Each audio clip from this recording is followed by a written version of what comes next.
ഓം നമഃശിവായ. Rajan Menon, Pulappatta മോക്ഷത്ത് മഹാദേവക്ഷേത്രം president.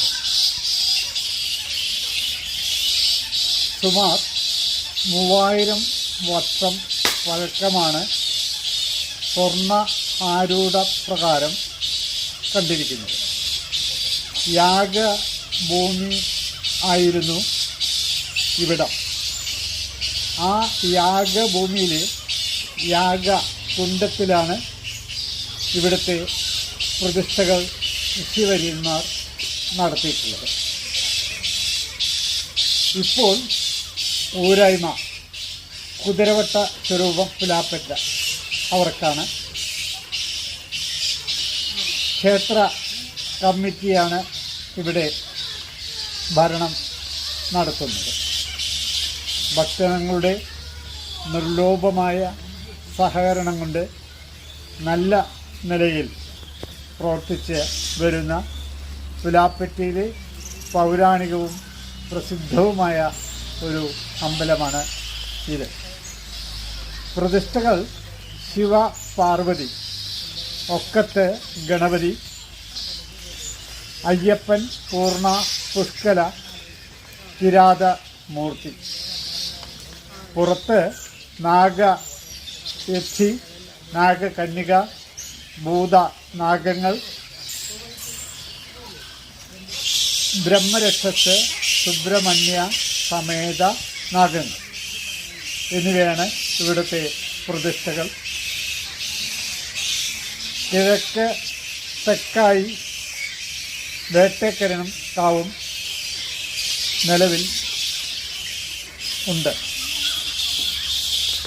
ശിവപാർവതിമാർക്ക് ഏറ്റവും പ്രധാനപ്പെട്ട പൂജകൾ മംഗല്യഭാഗ്യം നേടേണ്ടവർ, കുടുംബൈക്യം നേടേണ്ടവർ, അതുപോലെ തന്നെ സന്താനഭാഗ്യം ലഭിക്കേണ്ടവർ എന്നിവർക്കുള്ള വഴിപാടുകൾ. 3 മംഗല്യപൂജ, 1 നാഗപൂജ, 1 സർപ്പബലി. അതിനാകെ വരുന്ന തുക 1400 രൂപയാണ്. കാര്യസാധ്യ ശേഷം 1000 രൂപയുടെ മത്തവിലാസം കുത്തും കഴിക്കേണ്ടത്. നാഗക്കാവിൽ നാഗപൂജ എല്ലാ ആയില്യം നാളിലും പാതിരിക്കുന്നത്ത് സുനിൽ നമ്പൂതിരി, സുരേഷ് നമ്പൂതിരി, ശ്രീധരൻ നമ്പൂതിരി എന്നിവരുടെ കാർമ്മികത്വത്തിൽ കാലത്ത് 9:30 മണിക്ക് നാഗപൂജയും വൈകുന്നേരം 5 മണിക്ക് സർപ്പബലിയും ഉണ്ടായിരിക്കുന്നു.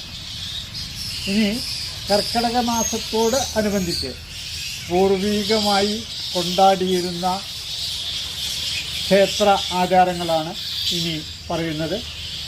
കർക്കിടക മാസം 1-ാം തീയതി, അതായത് ജൂലൈ 16 ചൊവ്വാഴ്ച, അഷ്ടദ്രവ്യ മഹാഗണപതി ഹോമം.